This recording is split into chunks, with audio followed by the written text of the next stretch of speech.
Hello friends, board exam के related एक important video मैं बना रहा हूँ। तो 2-3 मिनट का टाइम निकाल के ये वीडियो ज़रूर से देखिए और अपने फ्रेंड्स के साथ भी शेयर कीजिए। 10th और 12th के दोनों जो बच्चे हैं, मतलब कि 10th और 12th स्टैंडर्ड दोनों क्लास के बच्चे पहली बार बोर्ड एग्जाम दे रहे हैं, इसीलिए मैं ये वीडियो बना रहा हूँ। और हिंदी लैंग्वेज में इसीलिए बना रहा हूँ क्योंकि कोई भी मीडियम का बच्चा हो तो एटलीस्ट उनको हिंदी तो आता होगा, इसीलिए मैं हिंदी में बना रहा हूँ। तो फ्रेंड्स, आपको हॉल टिकट के बारे में इंफॉर्मेशन देते हुए मैंने एक वीडियो बनाया है, नहीं देखा हो तो आप देख लेना। हॉल टिकट आपकी टिकट है कि जो आपको अप्रूव दे रही है कि आपने एग्जामिनेशन दी है। हॉल टिकट के बारे में मैंने ऑलरेडी वीडियो बनाया है। दूसरी चीज़ जो इम्पोर्टेंट है कि जो सर्कुलर हुए हैं उसके अकॉर्डिंगली गुजरात बोर्ड के अंदर आप सिर्फ हॉल टिकट और ट्रांसपेरेंट वाटर बॉटल के साथ एंट्री ले सकते हो। और एक चीज है कि आपको एक पैड ले जाना है, राइटिंग पैड नीचे, मतलब कि एक ट्रांसपेरेंट। फ्रेंड्स, नहीं लिया हो तो आप ले लीजिए ट्रांसपेरेंट पैड, क्योंकि हो सकता है आपको पता नहीं कहाँ पे आपका नंबर आया है और वहां पे बेंचेस अगर प्रॉपर नहीं हुए तो राइटिंग पैड से आप प्रॉपरली लिख सकते हो। तो एक राइटिंग पैड, वो भी ट्रांसपेरेंट, आप ले लीजिए। आपको हॉल टिकट जिसके अंदर principal sign, class teacher sign और आपकी साइन हो। फिर दूसरी चीज जैसे मैंने बताया ट्रांसपेरेंट पैड, और तीसरी चीज है transparent water bottle if you need. ये तीनों चीजें लेके ही एग्जामिनेशन हॉल के अंदर एंटर होना है। इसके साथ में अगर आपको पेन ले जानी, पेन तो आप ले ही जाओगे, बट पेन के साथ में कंपास बॉक्स ले जाना है तो मैथ्स और दूसरे सब्जेक्ट के लिए कंपास बॉक्स है, दैट इज ओके। बट आपको अगर साथ में पाउच ले जाना है, जैसे सब स्टूडेंट्स रखते हैं पाउच के अंदर पेन्स और स्केल और वो सब रखते हैं, तो वो भी ट्रांसपेरेंट होना चाहिए। तो इतनी चीजें आप ध्यान दीजिए।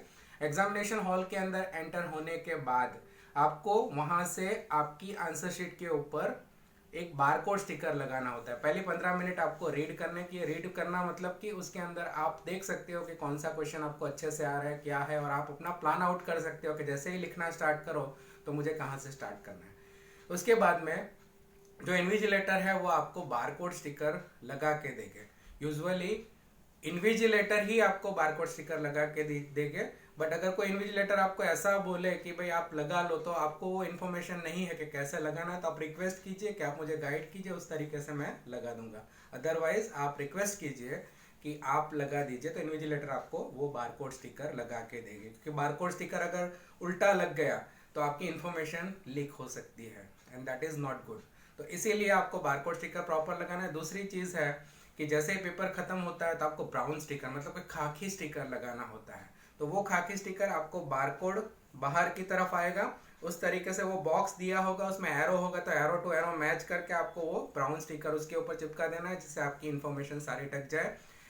आंसर शीट के अंदर सारी डिटेल्स आपको भर देनी है, जैसे आपका एग्जामिनेशन नंबर। फिर उसमें होता है कि वर्ड्स के अंदर आपका एग्जामिनेशन नंबर है, जैसे B1579, बहुत बड़ा नंबर होता है, तो उसमें ऐसे नहीं लिखना है कि 1 लाख और 1 crore, like that. You will have to write B।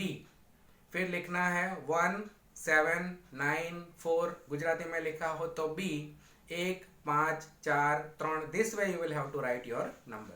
ये आप ध्यान देना।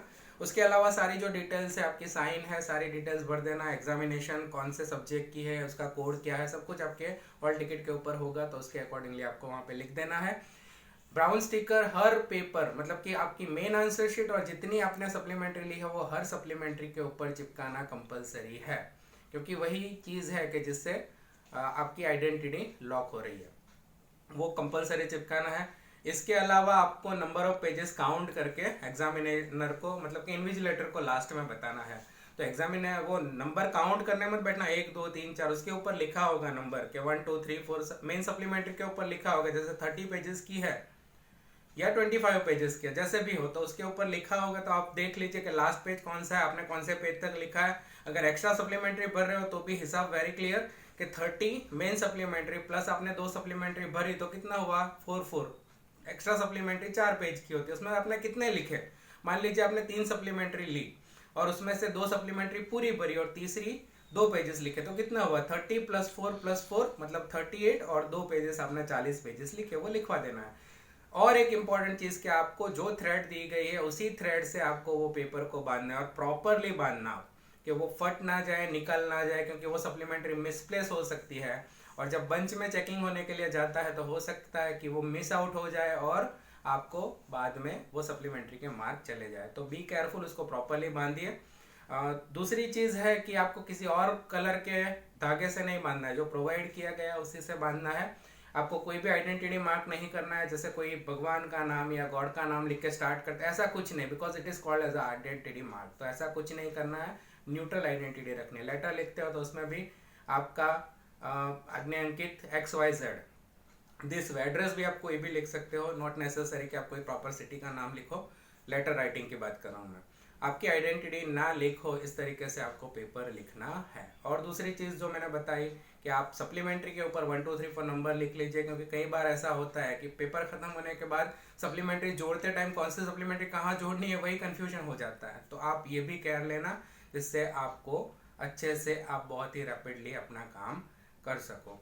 इसके अलावा आपको बारकोड स्टिकर का जो नंबर है वो आपको अपने हॉल टिकट के अंदर लिखना है और उसके बाजू में इन्विजिलेटर की साइन लेना है, जिससे आपका प्रूफ होता है कि आप एग्जामिनेशन में प्रेजेंट थे। तो ये आप कभी भी गलती से भी मत भूलना। हो सकता है कि गलती से इन्विजिलेटर जल्दी जल्दी में भूल जाए, तो आप देख लीजिए कि इन्विजिलेटर की साइन आपके हॉल टिकट में होनी चाहिए और आपकी आंसर शीट के ऊपर होनी चाहिए। तो आपको ये इंश्योर कर लेना है। बाकी की चीज़ें तो मैंने ऑलरेडी बताई है। Why to fear, I am there video मैंने ऑलरेडी बनाया है। एग्जामिनेशन डोंट वरी मैं हूं ना, वो सीरीज़ भी आप देख लीजिए, जिससे आपको थोड़ा मोटिवेशन भी मिल जाएगा। और कोई भी आपको क्वेरी हो एग्जाम के रिलेटेड तो आप कमेंट बॉक्स के अंदर मतलब कि वीडियो के नीचे डाल सकते हो। Definitely I will give you the answer. All the best for your examination.